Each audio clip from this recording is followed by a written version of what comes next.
할렐루야. 우리 옆분들과 좀 인사 나누는데 제발 활기 있게 인사 나누겠습니다. 옆분들 보면서 늘 함께 해줘서 감사합니다 이렇게 인사 나눌까요? 늘 함께 해줘서 감사합니다. 네. 여러분이 잘 아는 5만 번의 기도 응답을 받은 조지 뮬러 목사님 아시잖아요. 근데 이분이 성경을 보다가 나는 고아의 아버지다, 이 말씀이 당신에게 딱 와닿아서 레마로 와닿은 거죠. 그래서 내가 내 일생 동안 고아들을 위해서 내 삶을 드리겠다, 그러면서 고아들을 섬겼는데요.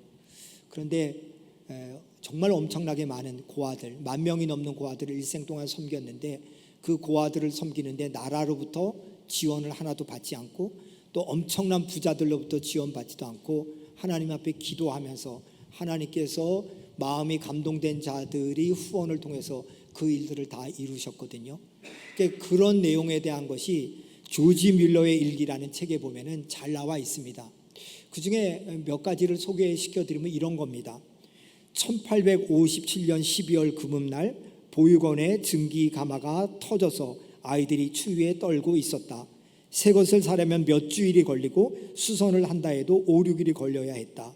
그래서 나는 북쪽의 찬바람 대신에 남쪽에 따뜻한 바람이 불어오도록 기도했다. 금요일 오후에 시작하여 일요일까지 계속 기도했으나 바람의 방향이 바뀌지 않았다. 그러나 계속 기도한 결과 화요일 밤부터 바람의 방향이 바뀌어 따뜻한 남풍이 불어왔다. 여러분 1800년도니까 이 보일러 시설을 이렇게 준비한다는 게 그렇게 쉽지가 않았겠죠. 그래서 몇 달 걸리는데, 그런데 그 사이에 애들이 겨울에 정말 그 추위에 떨게 되니까 하나님께 기도하는 겁니다. 하나님 제발 이 북풍이 남풍으로 좀 바뀌게 하여 주시옵소서. 그렇게 기도하고 기도하는 속에서 그 어려움을 이겨나갔다 하는 그런 내용이죠. 또 이런 내용도 있었습니다.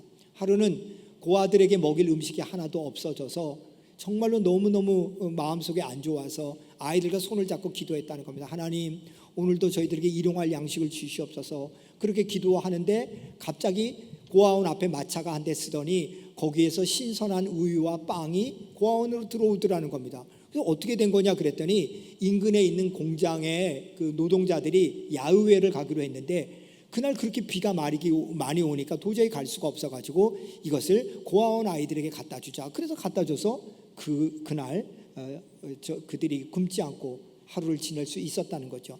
그것뿐만이 아니라 또 이런 이야기도 있었습니다.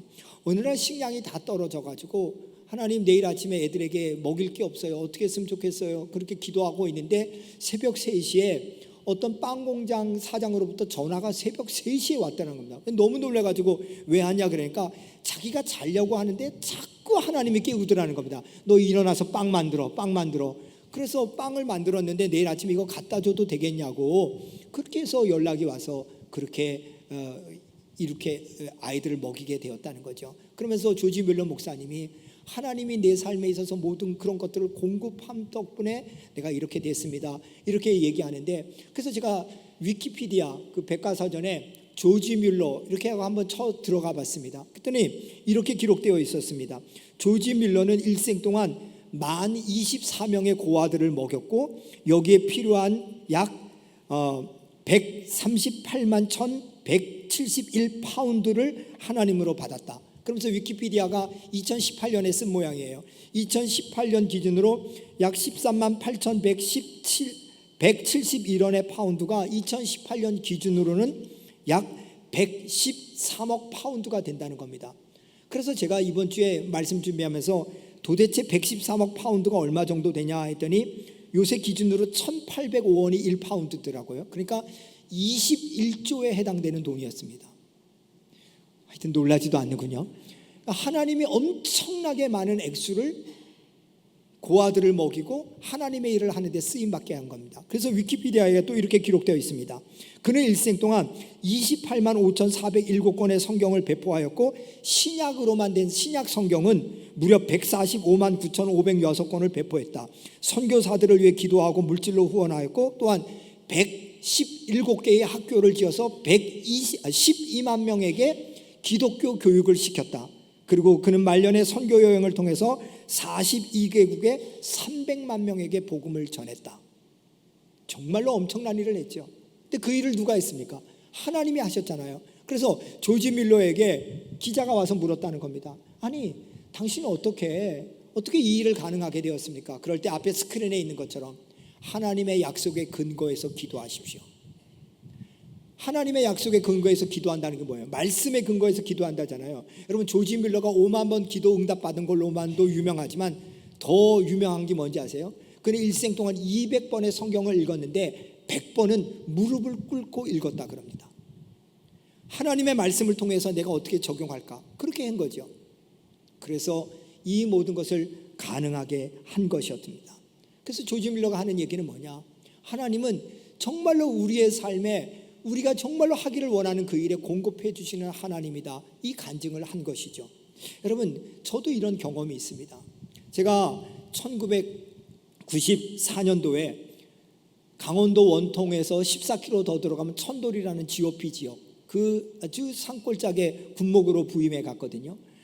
군목으로 부임해 갔으니까 연대 군목으로 가고, 군목은 연대까지만 있으니까 그 연대 밑에 남자분들은 아시지만 대대가 몇 개 있습니까? 4군데 있잖아요. 그 4군데 있는데 한 대대는 GOP에 가 있고 밑에 GOP 밑에 그 민통선 안에 3개 대대가 있는데, 제가 연대에서 예배를 드리기 전에 대대교회에 가서 예배드리고 2군데에 가서 예배드리고 또 연대교회 와서 예배드리고 또 대대교회 가서 예배드리고 저녁 예배, 그래서 주일날이면 제가 예배를 5번 인도했거든요. 근데 예배 인도하러 갈 때마다 제 마음속에 아픔이 있었습니다. 뭐냐? 2개 대대에는 전부 다 교회가 있었는데 1개 대대에는 교회가 없었습니다. 그래서 이 아이들은 점심을 먹고 난 다음에 식당에서 예배를 드리는 거죠. 그럴 때마다 제 마음속에 하나님, 이 대대에도 교회가 좀 세워졌으면 좋겠는데 어떻게 안 될까요? 근데 여러분, 94년도에 제가 목사 안수 받아가지고 간 목사가 뭐 후원 받을 데가 어디 있겠습니까? 그래도 제 마음속에 병사들을 위해서 꼭 교회가 있었으면 좋겠다 하는 마음이 자꾸 드는 거예요. 그래서 대대장한테 얘기했더니 대대장 집사님이, 목사님, 저도 그 마음이 있는데 좀 우리 교회에 저 교회 터가 있는데 저게 교회가 좀 섰으면 좋겠어요. 그래서 제가, 집사님, 제가 기도하겠습니다, 이거 하나님 허락할 줄 믿습니다 하고 그렇게 기도하고, 정말로 제가 아는 목사님들한테 각 교회마다 편지를 다 보냈습니다. 선교 편지를 보내면서 여기에 지금 병사들을 위한 교회가 필요하니 좀 도와주시옵소서, 그렇게 편지를 보냈는데 한 군데에서도 답장이 안 오는 겁니다. 여러분, 제가 실망했을 것 같습니까? 실망했습니다. 엄청나게 실망했습니다. 야, 이거 안 되는 모양이구나. 뭐 병사들의 그 대대 병사들의 헌금을 가지고 할 수 있는 문제도 아니고 누가 도와야 되는데 이게 안 되는 모양이구나, 그런 마음을 가지고 있는데요. 근데 하루는 제가 속해 있던 영등포 지방, 거기 있다가 제가 군목으로 갔거든요. 거기 선교부 총무님이 저한테 전화를 한 거예요. 그 전화를 하면서 이 사연이 이런 겁니다. 우리가 몇 년 동안에 해외에 교회를 건축하려고 선교 기금을 모아뒀는데 사정이 여의치 않아서 거기에 못 짓게 되었다는 겁니다. 근데 박 목사가 대대교회를 건축한다는데 그 소리를 듣고 우리가 그거를 좀 돕기를 원하는데 어떻게 생각하냐고. 그래서 내가 너무 좋게 생각한다고 그렇게 생각하면서 그걸 가지고 시드머니가 되는 거죠. 그래서 많은 액수를 가지고 하고 부족한 부분은 저희 부모님한테 또 우리 일가 친척들한테 좀 해가지고, 그래서 대대교회를 이렇게 건축을 했습니다. 와, 얼마나 좋은지요. 부임한 지 몇 달 만에 그걸 한 거거든요. 그런데 대대교회가 그렇게 아름답게 지어지니까요, 연대교회 교인들이요, 목사님, 우리 교회는 이렇게 낡았는데 대대교회는 너무 잘 지은 것 같은데 우리 교회도 건축하죠, 이러는 거예요. 와, 여러분, 교회 건축한 지 2-3달 됐는데 새롭게 건축하자 그러니까 제가 얼마나 또 시험에 들겠습니까? 근데 교인들이 원하고 내가 보더라도 이 연대교회는 너무 낡아가지고 이걸 어떻게 했으면 좋겠는가, 그런 생각을 하게 돼가지고, 그래, 기도하고 시작하자. 그리고 또 건축을 또 마음 먹고 시작한 거죠. 그래서 어떻게 하면 도움받아서 이거 한 방에 날릴 수 있다. 내가 광림교회 출신이니까 광림교회 목사님을 좀 만나자. 그리고 광림교회가 제가 있던 12사단의 그 GOP 지역의 그 을지전망대라고, 그래서 거기에다가 크리스마스 되면 이렇게 추리를 하잖아요. 그 종탑을 세워준 교회가 광림교회거든요. 그래서 김선도 목사님 살아 계실 때 제가 목사님 만나 뵈야지. 근데 뭐 너무 바쁘신 분이니까 만날 길이 없잖아요. 근데 광림교회 후배가 저한테 첩보를 전해준 겁니다. 목사님이 지금 기도원에 계시다고. 그래서 제가 몰래 잠입해 들어가가지고 숨어 있다가 목사님이 나오실 때 차를 타시기 전에 목사님 잠깐만요 그러면서, 제가 광림교회 출신이고 목사님이 우리 을지전망대에 종탑도 세워주지 않았습니까? 근데 교회가 꼭 필요한데 교회 좀 건축하는데 도와달라고. 그럴 때 목사님이 그래 내가 도와줄게 이럴 줄 알았는데 안 도와주시더라고요. 저는 그 사정을 이해하죠. 왜 저 같은 사람이 뭐 한두 명이겠습니까? 몇백 군데를 도와주고 있는데 또 와가지고 그렇게 하는데, 그래서 제 마음속에 안 된다는 소리를, 못 도와준다는 소리를 들으면서 낙심이 이만저만이 아니었는데, 그런데 하루는 주임 원사 되는 집사님이 저한테 이러는 겁니다. 목사님 우리 교회 건축하는데 건축 비용을 좀 절약하는 방법이 있을 것 같아요. 그게 뭐냐 그랬더니, 우리가 지금 민통선 아니냐고. 그럼 여기에 보면은 개울에 돌들이 많은데 이게 민통선 밖에서는 다 불법이 된다는 겁니다. 근데 민통선 안에 군인들은 그거는 돌을 수집해도 된다는 거죠. 그래서 그걸 연대장님한테 얘기해가지고 각 대대별로 그거를 육공 트럭에다가 실어 와가지고 돌을 가지고 벽돌로 돌벽을 만들자는 거죠. 그리고 이거 병사들을 위한 일이니까, 그리고 또 부대에서 또 몇 명씩 차출을 받아가지고 우리 인부를 구할 수 없으니까 애들한테 좀 지원을 받아서 하자고. 그래서 그러냐고. 그래서 그 마음을 가지면서 그래 한 단계가 됐네. 그런데 갑자기 제가 아는 또 장로님한테서 전화가 오는 거예요. 그 사연은 이제 남동공단, 인천 남동공단에서 저 말레이시아나 인도네시아에서 목재를 수입해가지고 그래가지고 우리한테 이렇게 파는 그런 그 기업을 운영하시던 분이었는데, 장로님이 저한테 목사님 제가 업종을 바꾸려고 그러는데 이 나무 가져가시라고. 그래가지고 건축할 또 나무를 확보했죠. 그리고 저 종로 5가에 갔더니 군보고마 협의회가 있거든요. 기독교 100주년 기념관 안에. 거기 갔더니 내가 이런 사정으로 건축을 하려고 했는데 어떻게 도움을 받을 수 없냐 그랬더니, 벽산그룹의 김인득 회장님이 장로님이신데 군 선교를 위해서 너무너무 많이 협조를 해주신다는 거예요. 거기 가면 슬레이트도 구할 수 있고 시멘트도 얻을 수 있다는 거예요. 와, 근데요 제 큰 이모부가 벽산그룹 사장이었거든요. 그래가지고 거기를 루트를 통해 가지고 시멘트와 슬레이트를 또 잔뜩 얻어왔네요. 여러분, 그래서 다음 그림을 보시죠. 저렇게 진 교회가 저 연대교회입니다. 저 돌 보세요. 저거를 만약에 밖에서 하면 엄청나게 돈이 들었을 거 아니에요. 그리고 저 앞에 성실교회라고 큰 돌도 보세요. 저것도 주워다가 올렸어요. 하여튼 대단한 거죠. 그 보면은 제가 한국에 우리 안디옥 교회 청빙 받아가지고 그때 저 차잖아요. 저 차 몰고 집사람이랑 가가지고 저 앞에 가서 내가 저 군목 때 했던 거 찍어왔어요. 그리고 그 다음 사진을 볼까요? 저렇게 되죠. 머릿돌 하면 맨 밑에 보면 뭐예요? 1995년 6월 10일 군목, 대위, 박성호 이렇게 써 있잖아요. 그러니까 벌써 30년 전이에요. 그 연대장은 최준하가 아니라 황준하 이렇게 써 있고 그게 써 있잖아요. 네. 여러분 보세요. 95년이에요. 저는 94년 8월 달에 부임했거든요. 그러니까 10개월에 교회를 2군데를 건축한 거예요. 여러분 이게 제가 뭘 할 수 있겠어요? 하나님이 하시는 거죠. 하나님이. 그래서 제가 느꼈어요. 야, 이게 내가 하나님의 일을 위해서 마음을 먹으면은 나는 할 수 없는데 하나님이 이걸 하는구나, 이렇게 공급하시는구나 하는 것을 느낄 수 있었습니다. 이런 면에서 여러분이 우리가 지금까지 우리를 돌보시는 하나님, 우리의 전능하신 하나님, 또 거룩하신 하나님, 여기에서도 여러분 느껴야 되지만은요, 오늘 우리에게 주시는 우리의 삶의 필요를 공급하시는 하나님도 여러분과 제가 경험해야 될 줄 믿습니다. 그렇게 되면 뭐 하는 거예요? 하나님이 이렇게 역사하는구나, 이걸 깨달을 수 있거든요. 오늘 보면 말씀 1절은 이렇게 시작되고 있습니다. 이스라엘 자손의 온 회중이 엘림에서 떠나 엘림과 시내산 사이에 있는 신광야에 이르니 애굽에서 나온 후 둘째 달 15일이라. 여러분, 이스라엘 백성들이 출애굽한 건 6월절 날 떠났잖아요. 6월절은 아비벌 1월 14일이거든요. 그러니까 1월 15일 정도로 떠난 걸로 생각하면은 약 한 달 만에 신광야에 왔습니다. 근데 신광야에 와서 이스라엘 백성들이 뭘 했느냐? 2절 3절을 보세요. 이렇게 돼 있어요. 이스라엘 자손 중 회중이 그 광야에서 모세와 아론을 원망하여 이스라엘 자손이 그들에게 이르되, 우리가 애굽 땅에서 고기 까마 곁에 앉아 있을 때에 떡을 배불리 먹던 때에 여호와의 손에 죽었더라면 좋았을 것을 너희가 이 광야로 우리를 인도해내어 이 온 회중이 줄여 죽게 하는도다. 여러분, 출애굽한 지 한 달 만에 신광야에 도착했는데 신광야에서 하는 얘기가 뭐냐? 왜 우리를 끌고 나와가지고 여기서 굶어 죽게 하느냐, 이 얘기를 하는 거예요. 근데 여러분, 이 불평이 첫 번째가 아니라 세 번째입니다. 출애굽하여서 맨 처음에는 홍해바다 앞에서 죽게 되었다고 그랬고, 두 번째는 뭐예요? 출애굽기 15장에 보면은 마라의 쓴물 때문에 먹지 못해서 죽게 되었다고 얘기합니다. 그리고 지금 신광야에서 세 번째로 먹을 것이 없다고 또 죽게 되었다고 얘기합니다. 여러분, 한 달 만에 지금 세 번이나 불평을 해요. 근데 하나님이 해결해 줬는데 계속 불평해요. 참 징글징글할 정도로 불평해요. 근데 왜 이스라엘 백성들이 원망하죠?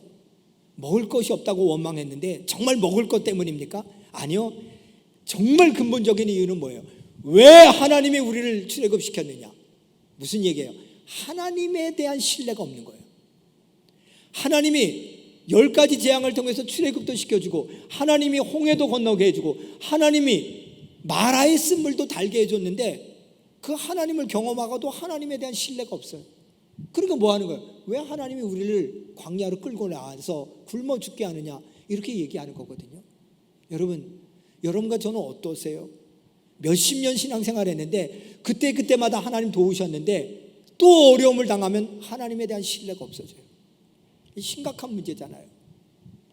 여기에 대해서 하나님은 4절에 이렇게 말씀하세요. 그때 여호와께서 모세에게 이르시되, 보라, 내가 너희를 위하여 하늘에서 양식을 비같이 내리리니 백성이 나가서 일용할 것을 날마다 거둘 것이다, 이렇게 얘기합니다. 여러분, 하나님 뭐라 그랬냐? 야, 너희들 먹을 것이 없다 그러는데 하늘 양식을 너희들에게 내릴 것이다. 여러분, 이 얘기를 이스라엘 백성들이 들을 때 되게 우습게 생각했을 거예요. 왜? 이스라엘 백성들은 한 번도 하늘 양식을 경험한 적이 없어요. 이게 무슨 얘기냐면은, 애굽에서 일할 때는 애굽에서 가마솥에서 고기를 삶을 때 그걸 뜯어먹고, 몰래 뜯어먹고 애굽 사람들이 먹여주는 그런 음식으로만 먹었어요. 그러니까 하늘 양식보다는 애굽 사람이 주는 양식에 익숙해 있어요. 그러면 여러분, 하늘 양식이라고 그러는데 하늘 양식은 뭐 별난 거예요? 아니잖아요. 여러분과 제가 먹고 있는 게 똑같은 거죠. 근데 똑같은 음식이 하늘 양식이 될 수 있는 이유는 뭐예요? 여러분이 된장찌개를 먹었는데, 야, 이거 내가 일해서 내 돈으로 먹고 그렇기 때문에 사장이 나한테 월급 준 걸 가지고 사는 거야. 이게 뭐예요? 이게 세상 양식이죠. 근데 뭐 하는 거예요? 야, 내가 이 된장찌개를 먹을 수 있도록 하나님께서 나에게 건강도 주셨고 일할 터전도 주셨고, 그래서 이 모든 것에 대한 수입을 가져와서 이렇게 먹을 수 있게 되었어. 이게 하나님이 허락하지 않으면 나 직장 생활도 못했을 거고, 나 월급도 못 받았을 거고, 나 건강이 없으면 먹지도 못했을 건데 하나님이 허락한 거야. 여러분, 이렇게 얘기하면 이게 뭐죠? 이게 하늘 양식이 되는 거잖아요. 그러니까 지금 하나님께서는 이 얘기를 통해서 얘기하는 건 뭐냐? 너희들 육의 양식으로만 살았는데 지금부터는 뭐냐? 너희들의 삶을 책임지는, 하나님이 책임지는 양식을 먹는 것이 될 거야. 다시 말해서 구원받은 자는 삶의 스타일이 바뀌어야 된다는 거예요. 지금까지는 세상 양식이었지만 이 모든 것이 하나님으로 비롯됐다는 믿음으로 살아가는 삶의 스타일이 바뀌지 아니하면 우리는 구원받은 자의 삶의 스타일을 살아갈 수가 없다는 거예요. 그래서 하나님께서는 뭐예요? 너희들에게 먹고 사는 문제, 내가 공급한다는 것을 알려주기 위해서 하나님께서 이렇게 하늘 양식을 주신다고 말씀하신 것입니다. 여러분, 오늘 여러분과 저도 마찬가지입니다. 내가 어떤 삶의 형편에 있든지 하나님이 내 삶을 책임져 주신다 하는 믿음이 있으면요, 우리는 뭐예요? 하나님의 은혜에 감사할 뿐 아니라 사명도 감당할 수 있어요. 예수님은 마태복음 6장 31절 33절에서 이렇게 말씀했어요. 그러므로 염려하여 이르기를 무엇을 먹을까, 무엇을 마실까, 무엇을 입을까 염려하지 말라. 이는 이방인들이 다 구하는 것이라. 여러분, 여기까지만 구하는 것은 이방인들, 예수 믿지 않는 사람도 여기까지 하는 거예요. 그런데 예수 믿는 사람, 하나님을 믿는 사람은 뭐예요? 하나님이 너희들에게 먹을 거, 마실 거, 입을 거 있어야 할 줄 아신다.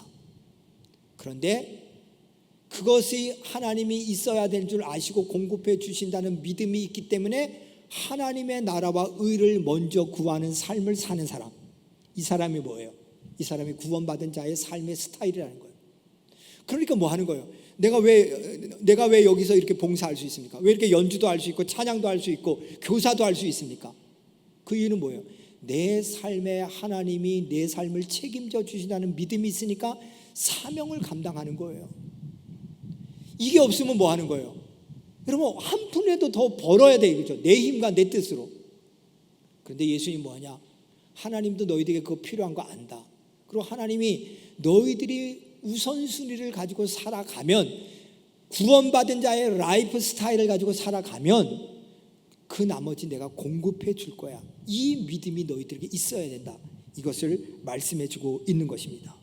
여러분, 그렇기 때문에 하나님이 우리의 필요를 아신다 하는 이 사실에 대한 여러분들의 믿음이 확실히 있기를 주님의 이름으로 축원드립니다. 그러면 하나님이 여러분에게 필요한 무엇을 공급해 주십니까? 첫째는 하나님은 우리의 일용할 양식을 공급해 주십니다. 말씀드린 대로 믿음이 좋은 사람들은 이런 얘기하죠. 에이, 뭘 먹고 사는 문제 걱정해. 그렇게 얘기하는데, 아니요, 먹고 사는 문제는 걱정해야 될 문제죠. 왜 걱정해야 됩니까? 여러분이 먹고 사는 문제가 해결되지 않으면 죽게 돼 있어요. 이 말은 무슨 말이냐? 하나님이 우리들에게 먹지 않으면 죽게 만드셨다는 거예요. 하나님의 이 말은 뭐예요? 하나님이 우리의 창조주시라는 거예요. 하나님의 창조 원리는 뭐예요? 여러분과 제가 먹지 않으면 죽게 되는 거예요. 그러니까 일용할 양식을 구한다는 건 뭐예요? 하나님의 창조 질서에 대해서 감사하면서 순응한다는 뜻이에요. 근데 여기서 한 단계 더 나가야 돼요. 무슨 얘기냐? 하나님께서 여러분이 일용할 양식을 먹을 때마다, 아하, 내 하루하루의 삶의 생명을 책임져 주시는구나. 여기까지 나가야 돼요. 그래서 예수님이 이렇게 얘기했잖아요. 너희들에게 기도를 가르쳐 주겠다. 하늘에 계신 우리 아버지여, 이름이 거룩히 여김을 받으시오며 나라에 임하시며 뜻이 하늘에서 이루어진 것 같이 땅에서도 이루어질지어다. 그 다음에 뭐라 그래요? 오늘날 우리에게 일용할 양식을 주시옵시고. 여러분, 일용할 양식을 달라는 기도를 하라는 거예요. 그 얘기는 뭐예요?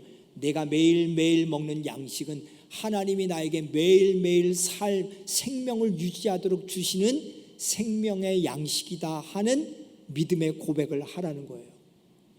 그 고백을 하며 살 때 뭐 하는 거예요? 우리는 뭐 하는 거죠? 아, 내 삶의 배후에 하나님이 계시구나 하는 것을 느끼는 거죠. 예수님이 이렇게 얘기했어요. 야, 저 공중 나는 새를 봐라. 저 들의 백합화를 봐라. 쟤네는 먹이지도 않고 입히지도 않았는데 저렇게 날고 저렇게 예쁘게 피지 않느냐?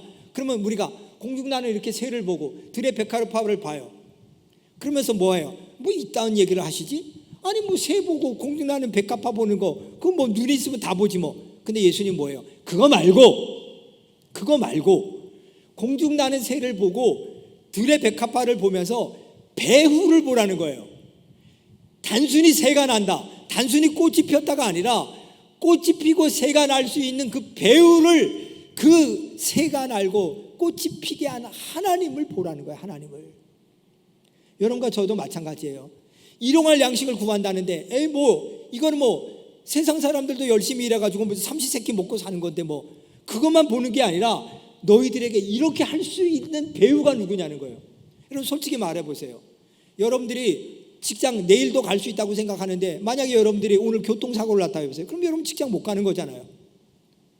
여러분들이 내일 계획대로 뭘 한다고 생각하는데 하나님 오늘 막으면 아무것도 못하는 거잖아요. 그러니까 여러분이 할 수 있는 이 일의 배우가 하나님이 계시다는 눈이 열려지지 않으면 우리는 뭐예요? 크리스찬의 라이프 스타일을 갖지 못한다는 거예요. 그래서 하나님은 보아야 될 것을 보라고 얘기하면서 12절에 이렇게 얘기하는 거예요. 우리 같이 읽읍시다. 시작. 내가 이스라엘 자손의 원망함을 들었노라. 그들에게 말하여 이르기를 너희가 해질 때에는 고기를 먹고 아침에는 떡으로 배부르니 내가 여호와 너희 하나님인 줄 알리라. 여러분, 마지막에 이렇게 얘기했잖아. 야, 너희들 밤에 고기 줄게, 아침에는 떡을 줄게. 근데 배후에는 그것이 하나님이 공급함을 알라는 거예요. 여러분, 저녁 때 주는 고기는 뭐예요? 그건 두말할 필요도 없이 메추라기죠. 우리 민수기에 메추라기 나온 거, 출애굽기에 메추라기 나온 거 알고 있으니까요. 근데 여러분, 메추라기는요, 여러분들이 알 때 메추라기는 에이, 닭보다 적은 것, 그래서 메추라기 알 이렇게 생각하는데, 여러분, 메추라기는요 조류예요. 그래서 조류죠, 당연히. 메추라기는 철새예요, 철새.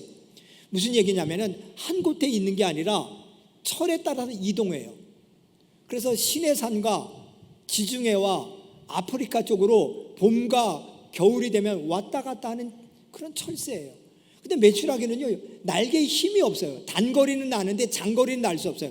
그럼 장거리를 이동하려면 뭐가 해야 돼요? 조류의 바람 있죠. 바람의 이동에 따라서 그것에 의해서 이동을 하는 거거든요. 그런데 이스라엘 백성들이 지금 신광야에 있어요. 먹을 것이 없어요. 근데 메추라기가 신광야로 올라면은요, 하나님께서 바람을 불어가지고 오게 해주지 않으면 절대로 먹을 수가 없어요. 그런데 민수기 11장 31절에 보니까 바람이 여호와에게서 나와 바다에서부터 메추라기를 몰아 진영곁 이쪽 저쪽 진영 사방으로 각기 하루쯤 되는 지면 위에 2규빗쯤 내리겠다. 뭐라고 써 있어요? 하나님이 지중해에 있는 저 바닷가에 있는 메추라기를 하나님께서 바람을 일으켜서 불어버렸다는 거예요. 어디로? 신광야 쪽으로. 지금 하나님 무슨 얘기하고 있는 거예요? 너희들 지금 저녁 되면 고기를 먹는데 야 고기가 생겼네 먹으니 아니라 그 배후에 하나님이 있음을 발견하라는 거예요. 만나는 어때요?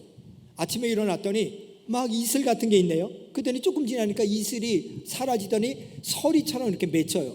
그래서 그거를 가지고 쪄 먹기도 하고 구워 먹기도 하고 튀겨 먹기도 하고 그랬더니 꿀과자처럼 단 거예요. 와 만나네 만나 이게 뭐야 만나네. 그래서 이름이 만나가 된 거거든요.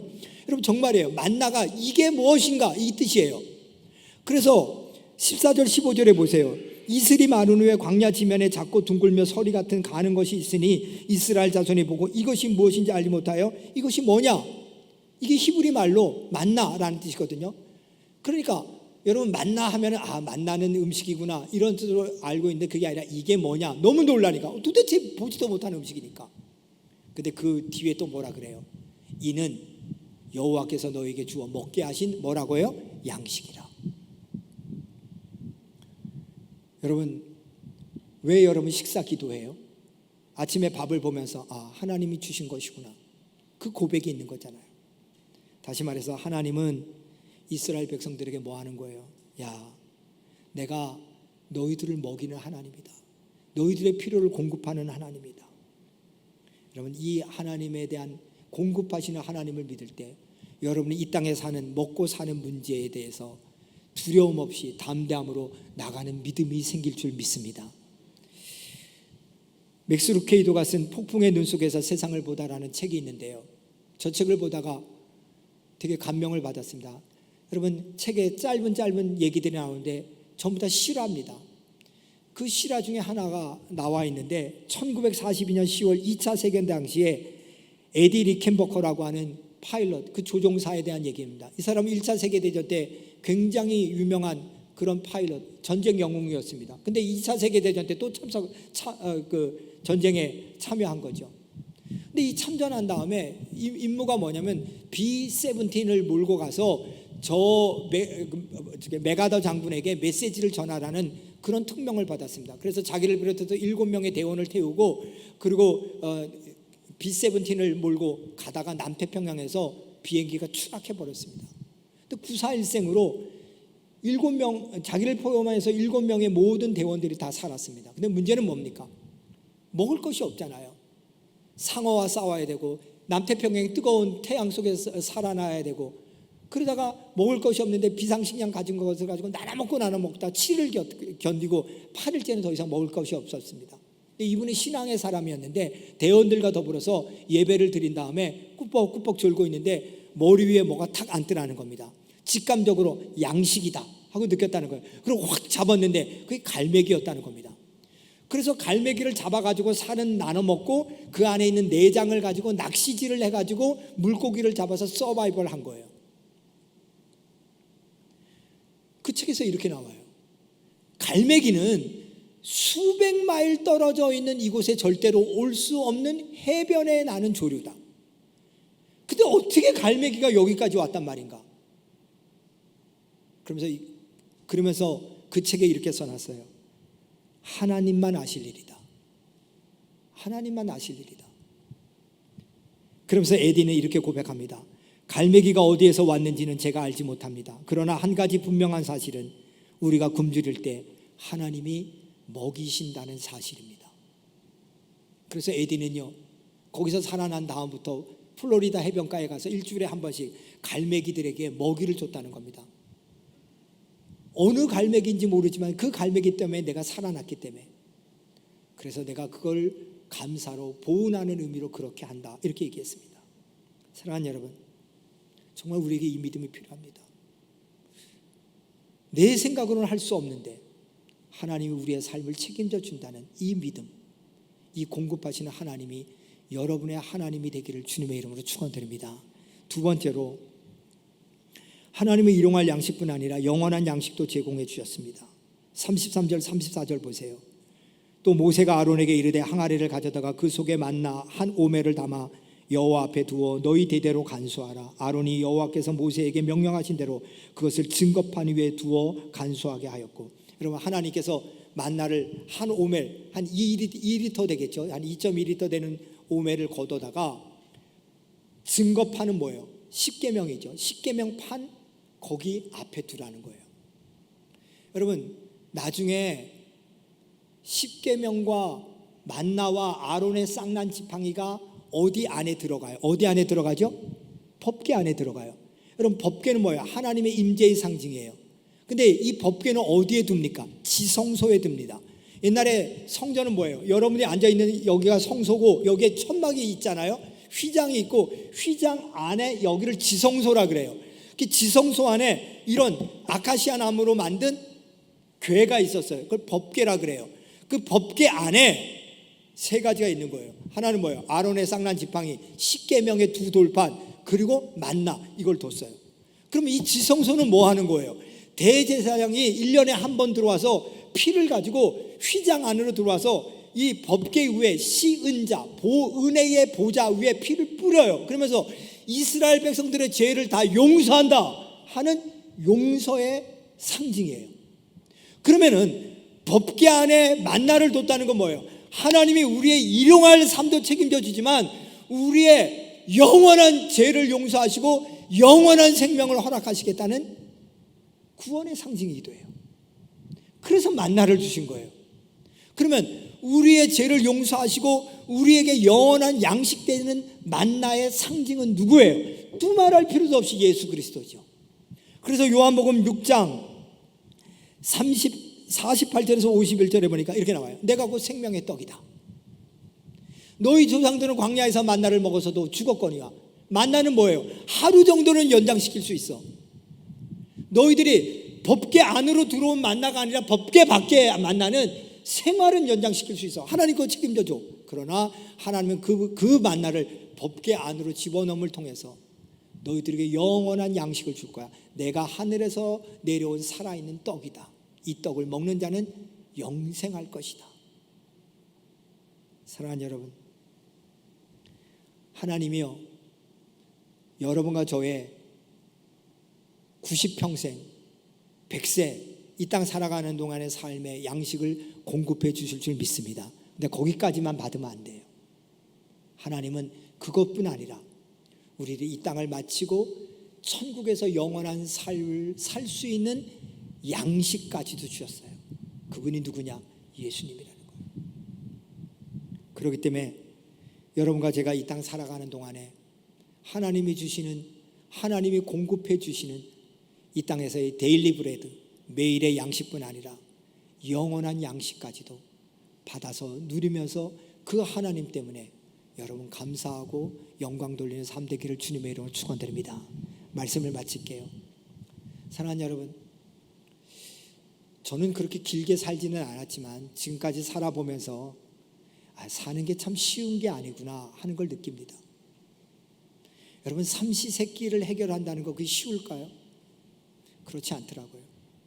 자식들 양육하는 거 그거 쉽지 않더라고요.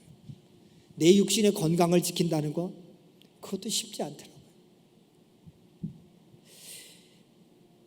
그렇게 되니까 이스라엘 백성들처럼 원망이 나오죠. 참 힘들다.